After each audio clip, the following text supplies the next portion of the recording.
Existem, existem algumas pessoas, alguns escritores, por exemplo, um aqui que a gente destacou, William Ford Gibson, um americano. Ele escreve sobre as questões futuristas, fala muito sobre o futuro.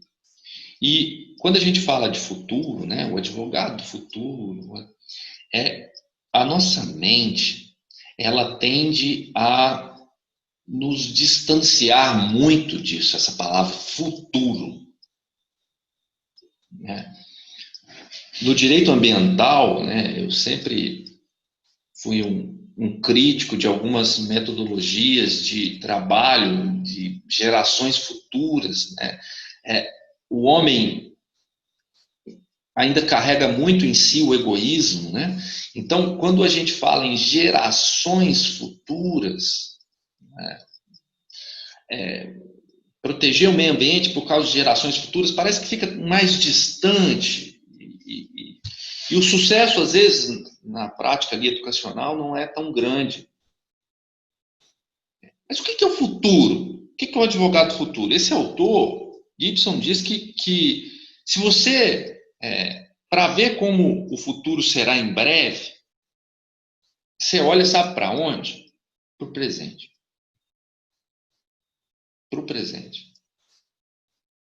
Porque tem várias pessoas que já adotaram o futuro. Eles são chamados, segundo esse autor, de usuários pioneiros.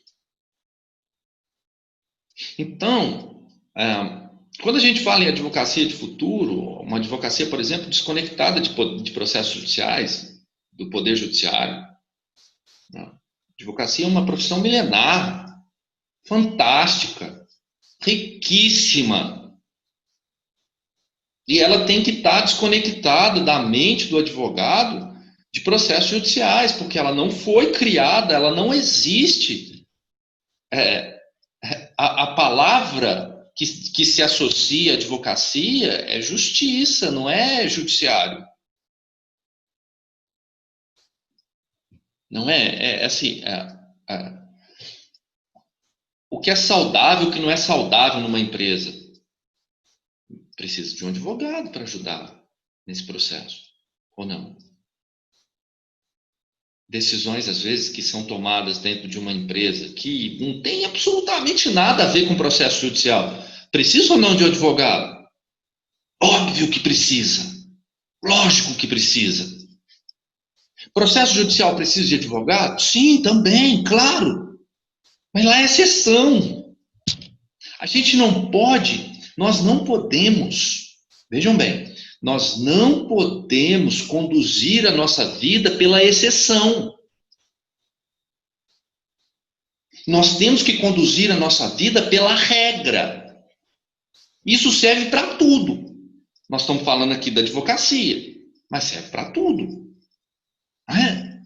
Temos, às vezes, o vício de tomar uma atitude por aquilo que é exceção. Sendo que o que nos rege na vida são as regras. As exceções existem, mas são, como o próprio nome já diz, exceções. E a dependência exclusiva de processos judiciais, quem gosta de contencioso, quem gosta de processo judicial, ele tem que ter um planejamento minucioso. Foco nisso. Senão ele vai colocar em risco a sua própria advocacia. E olha só o que eu estou falando para vocês. Não é, veja bem, não é, eu estou falando aqui, não é coisa da minha cabeça. Não é.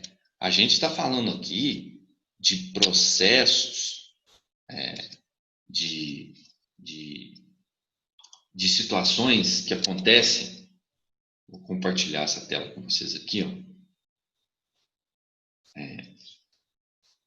A pandemia, ela escancarou algumas situações que já vinham acontecendo há muito tempo, mas de colegas de advogados e advogadas que vêm passando dificuldades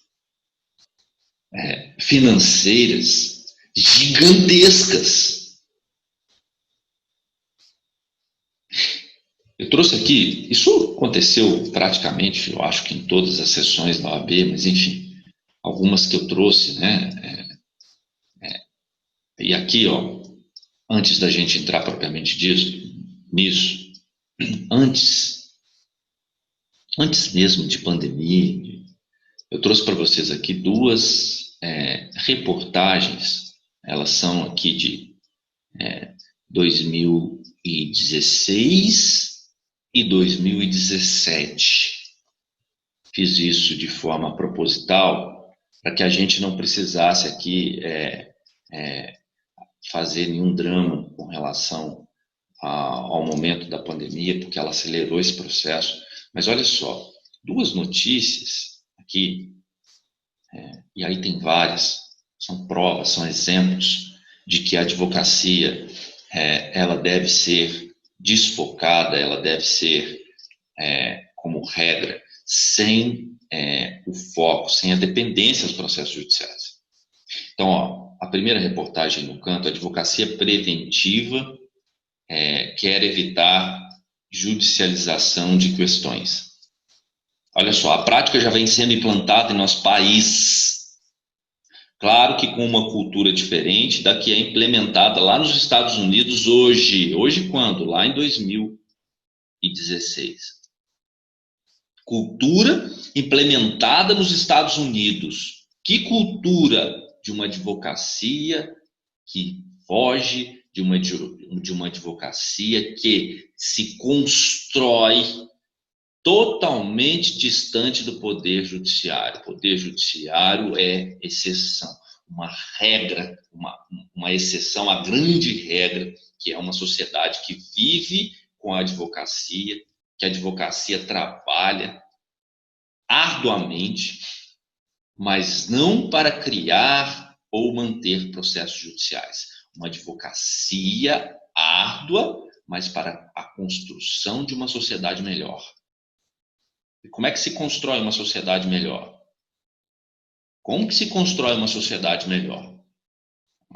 Tem uma história, né? Uma historinha de que um homem, um grande filósofo, foi contratado pelas maiores autoridades do mundo para que ele pudesse resolver o problema do mundo no que tange as questões políticas, né?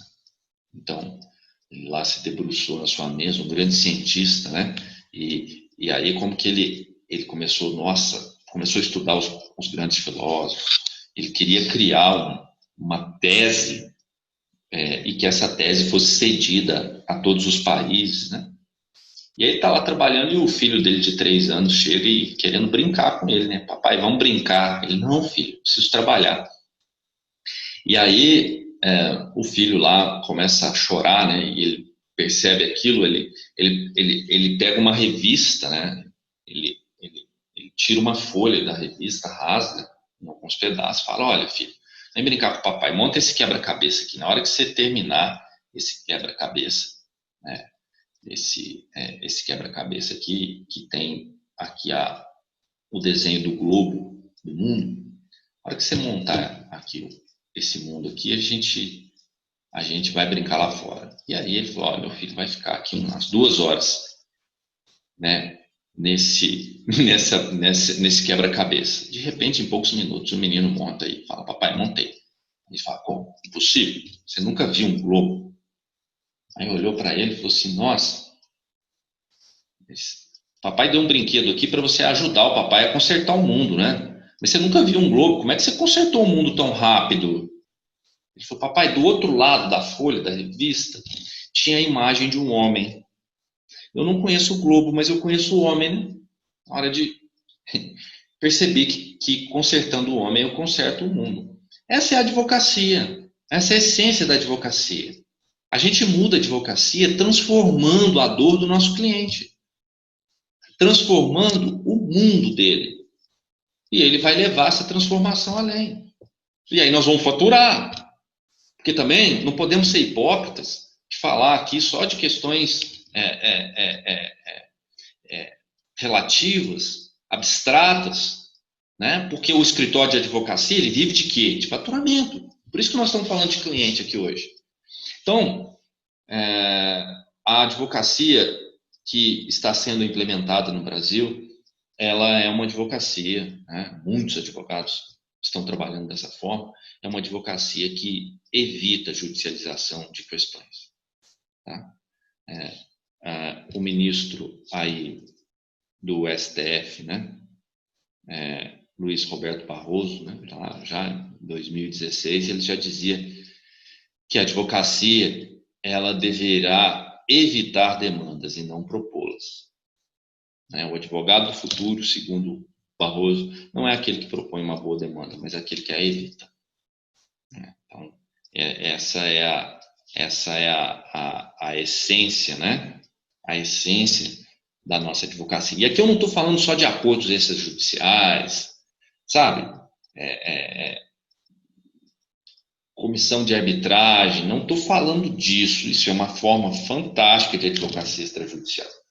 Mas eu estou falando de um advogado amplo, com visão holística, com atuação completa e abrangente dentro de uma empresa, dentro da vida do seu cliente.